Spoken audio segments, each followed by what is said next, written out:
Okay. అది. So, పర్ఫెక్ట్‌గా infinity మీడియంతో ఎప్పుడు కలిసారు మీరు అంటే? ఇన్ఫినిటమ్‌తో అయితే 2019 ఆ టైంలో అండి. 19 అప్పటి 19 నుంచే స్టార్ట్ చేశారు మీరు. ఆ! ఆ! నేను స్టార్ట్ చేసింది చాలా హ్మ్. అదే 16 ఆ టైంలోనే. హ్మ్. ఫస్ట్ నవికా ఫ్యాక్టరీ అనే చోట చేసేవాడిని. అక్కడ ఓకే. కొంతమంది అంటే అది ఎట్లా అంటే ప్యాషనేట్ ఉన్న అబ్బాయి కశ్యప్ శ్రీనివాస్ అని హ్మ్. తను అప్పుడు స్టార్ట్ చేసి ఇప్పుడు అతను డైరెక్ట్ చేస్తున్నాడు. మన అచ్చా! ఓకే. తరుణ్ భాస్కర్ గారు హీరోగా ఆయన ఫిల్మ్ డైరెక్ట్ చేస్తున్నారు. అచ్చా! ఓకే. ఓకే. అప్పుడు తనేంటంటే ఒకటి ఇలాగ చేద్దామని పెట్టినప్పుడు వాళ్ళ టీమ్‌తో నేను కూడా జాయిన్ అయ్యాననమాట. ఓకే. ఓకే. ఓకే. అక్కడి నుంచి హ్మ్. తమిళా మీడియా నుంచి ఇన్ఫినిటమ్ అట్లా. ఓకే. సో, ప్రసాద్‌తో ఏంటి ఎలా అసల? ప్రసాద్ తోటి మామూలుగా బయటే పరిచయం తను. హుహు. ఇన్ఫినిటమ్, తమిళా మీడియా హ్మ్. ఈ వీళ్ళు అంతకుముందే అతను మామూలుగా నాకు హ్మ్.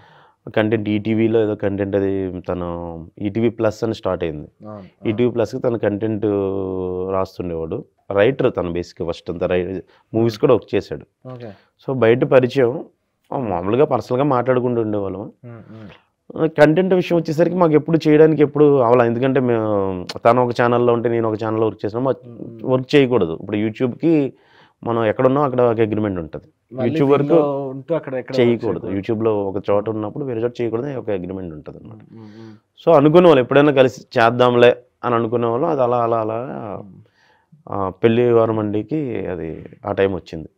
కానీ చేస్తే మాత్రం చాలా గట్టిగా ఎళ్తదని మాత్రం అనుకునేవాళ్ళం ఇద్దరం. హ్మ్. హ్మ్. అంటే ఓ టైమింగ్ ఉంది మనకి సెట్ హ్మ్. అవుద్దని అంటే తనకి నా యాక్టింగ్ ఇష్టం. నాకు అవును. తన రైటింగ్ అది నాకు చాలా ఇష్టం. ఆ! ఒక సెట్ అయితే మాత్రం ఇద్దరం కలిపి హ్మ్. చేస్తే ఏదో ఒక అద్భుతం క్రియేట్ అవుతదని ఒక అనిపించేది మాకు. అది పెళ్లివారి మండితో నిజమైంది. పెళ్లివారమండితో అది నిజమైంది. మన నమ్మకం నిజమైంది. చాలా రీచ్ ఎళ్ళింది అది పెళ్లివారి మండి అయితే. చాలా అండి అసల. ఒక హ్మ్. ఒక సక్సెస్‌ఫుల్ మూవీ కన్నా కూడా ఎక్కువ క్రేజ్ వచ్చిందని చెప్పాలంటే. అవును. అవును. అది